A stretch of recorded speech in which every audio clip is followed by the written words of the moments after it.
Hola hermanos y amigos, hoy lunes 4 de julio. Lección número 2, los crisoles venideros, para memorizar. Amados, no os sorprendáis del fuego de prueba que os ha sobrevenido, como si alguna cosa extraña os aconteciese, sino gozaos por cuanto sois participantes de los sufrimientos de Cristo, para que también en la revelación de su gloria os gocéis en gran manera. Primera de Pedro 4, 12 y 13. Querido Señor, gracias porque en el crisol de la vida, si nosotros nos sometemos a ti, tú quitarás de nosotros todas las escorias que impiden ver tu rostro y de estar en tu presencia continuamente en cielos nuevos y en tierra nueva. Así que en vez de quejarnos, ayúdanos a alabar tu nombre, como hicieron Pablo y Silas, que con el cepo puesto en sus pies y golpeados drásticamente por el látigo, ellos en vez de quejarse a medianoche, alababan tu nombre, que el cielo tembló en la tierra y hubo una tremenda conversión de una familia del carcelero de Filipos. Es en tu nombre que te pedimos ese tipo de vida en la nuestra. Amén. Para hoy, lunes, los crisoles de Satanás. ¿Recuerdan ustedes en la lección número 1 la definición que yo di de un crisol? Un crisol es un recipiente que se usa para fundir metales, especialmente metales preciosos como el oro y la plata.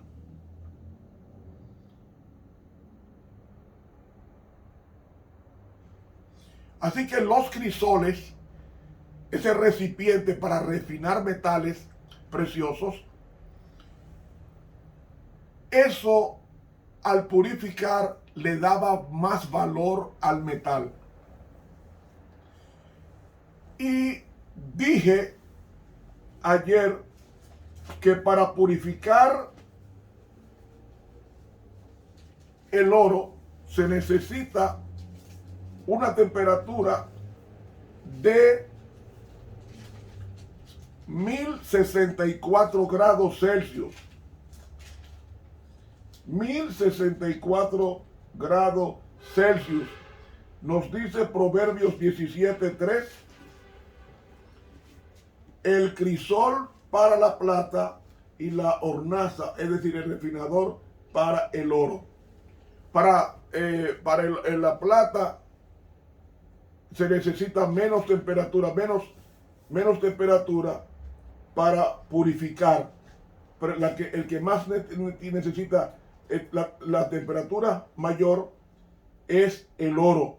La plata es menos, si mal no recuerdo, creo que son 907 grados Celsius para purificar la plata. Pero el oro es 1064, o sea, mucho fuego, mucha tribulación, mucho problema, mucha dificultad. Ahora, Satanás tiene su crisol. Satanás tiene su crisol. Mire, Dios no manda terremoto, no manda plagas, Él no manda guerra, Él no manda enfermedades. Todas estas cosas las manda el enemigo. Ahora, hay casos en la Biblia, por ejemplo en el Antiguo Testamento, donde cayeron 10 plagas sobre Egipto que Dios las envió. Pero por lo general las plagas que menudean en el planeta Tierra son plagas derivadas del enemigo, como lo hemos leído en el libro de Job. Job nos dice varias plagas que son producidas por el enemigo. Por ejemplo, dice Job capítulo 1, dice en el versículo 15 que los sabeos, una tribu nómada, hirieron a los hijos de Job y lo mataron. Es decir, el crimen viene del diablo. Otro, cayó fuego del cielo y destruyó a todas las ovejas o a la ganadería de Job. ¿Quién es? Eso es un rayo que cayó del cielo. ¿Quién es que manda el rayo del cielo originalmente, consecuencialmente? Satanás. Otro pecado, otro asunto derivado de Satanás. Los caldeos, versículo 17, hicieron 3 escuadrones y tomaron los camellos, hirieron a los mozos a filo de espada. Es decir, los empleados de Job fueron muertos por terceros. Y luego el versículo 19 dice que los hijos de Job estaban comiendo y bebiendo vino, celebrando un cumpleaños, y el 19 dice, y aquí un gran viento que vino del lado del desierto e hirió las 4 esquinas de la casa y cayó sobre los jóvenes. Es decir, ¿quién es el que produce el terremoto? Satanás. ¿Quién es? Dice un científico, no, porque los terremotos lo producen el choque de las placas tectónicas por explosiones del subsuelo. Ahora yo hago una pregunta, ¿quién es el que hace que explote los ácidos que están en la corteza terrestre? El diablo. ¿Quién es el que hace erupción en los volcanes? Satanás. Todo lo malo viene desde el Señor. Entonces, ¿con qué propósito él hace esto? Lo hace con doble propósito. Para que la persona muera en pecado y se pierda eternamente.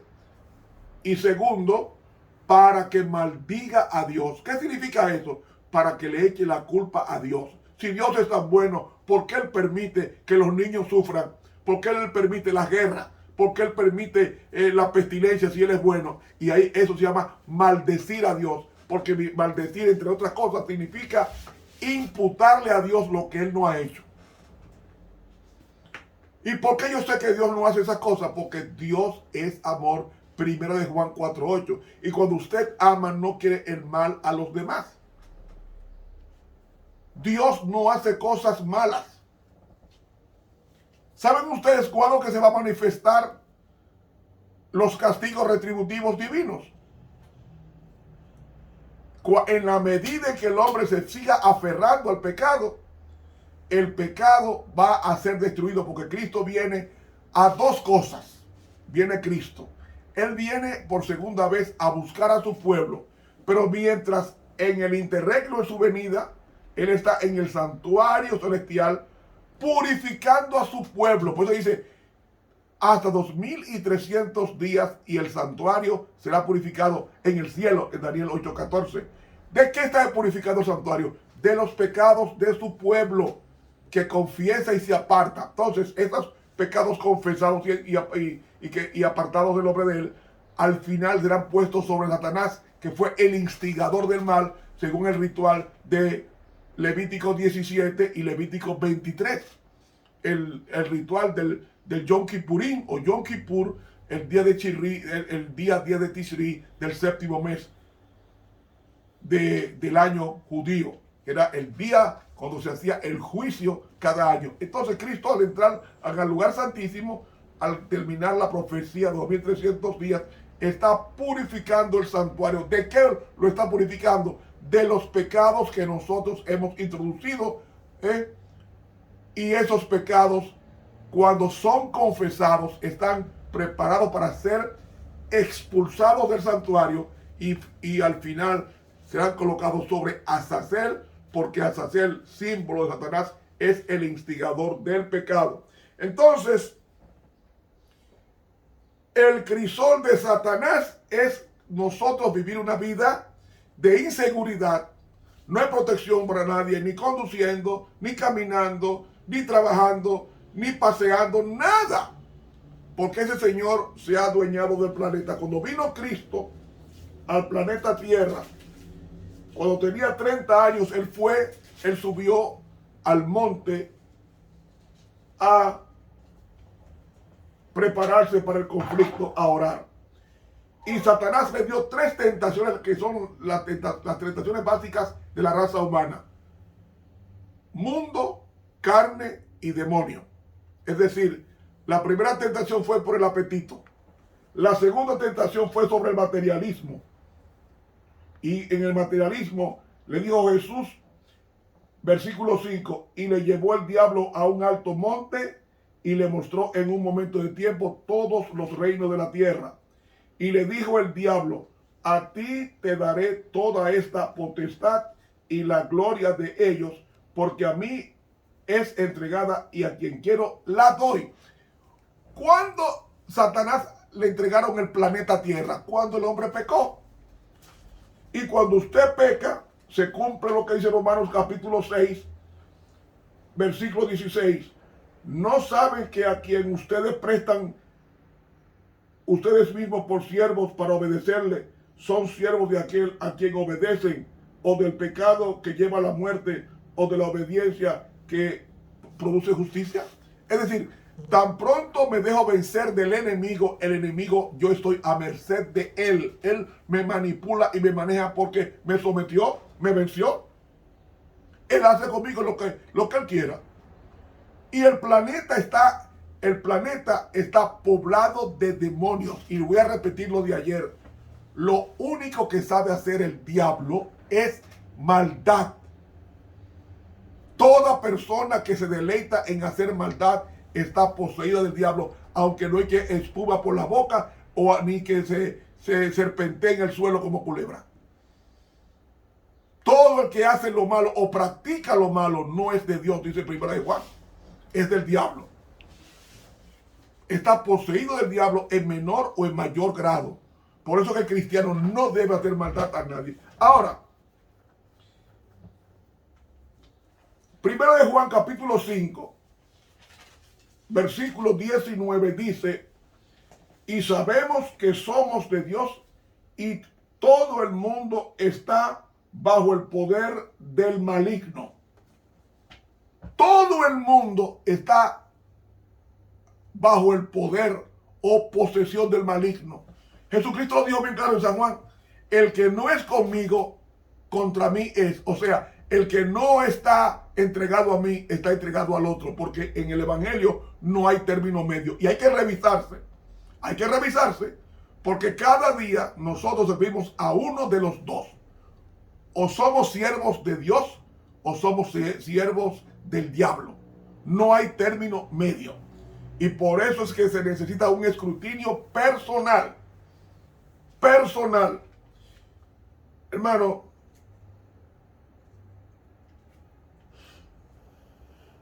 dice el apóstol Pedro, en 1 de Pedro, el capítulo 5 y el versículo 8, una tremenda, vamos a leerlo hasta el 11, una tremenda reflexión sobre ese señor llamado el diablo. Sed templados y velad. ¿Qué nos manda a ser templados? ¿Qué significa templado? Temperante. Sed temperantes y velad. Y lo está diciendo el apóstol Pedro, sed templados y velad. Ser templado significa tener dominio propio. No todas las cosas que vienen se pueden hacer. Y sigue diciendo, Porque vuestro adversario el diablo, cual león rugiente, anda alrededor buscando a quien devore. Él quiere devorar. En la traducción mejor es engullir. ¿Saben ustedes cuántas libras de carne un león persa se come en un día? 70 libras de carne. ¿Cuánto usted pesa? 150, 170, 200. Eso para el león es desayuno, almuerzo y cena.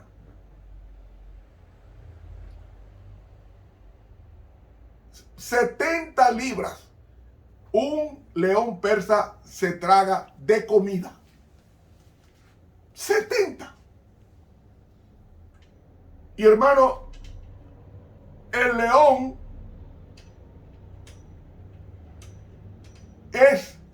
la Biblia compara a Jesús como el león de la tribu de Judá. Y Satanás quiere imitar a Jesús.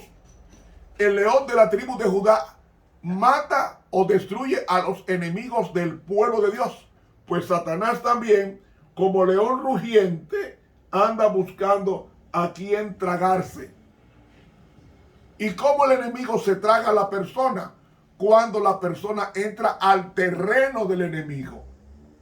¿Y cuál es el terreno del enemigo? El planeta Tierra, porque es aquí que le anda. Lo leímos ayer en Job capítulo 1, versículo 6. ¿De dónde viene? Le preguntó Dios a Satanás. Y le dijo él, de andar en la tierra y pasar supervisión de mi tropa, que son los demonios. En este planeta los demonios aquí es que están, y no están en un sitio específico, están en el aire, buscando tomar posesión de personas. Y la palabra de Dios dice que él anda buscando como león rugiente. Rugiente implica, cuando un león ruge, es para que la presa se petrifique, se asuste y se quede inmóvil. Y así entonces se lanza sobre la presa y la muerde. ¿Dónde que la muerde?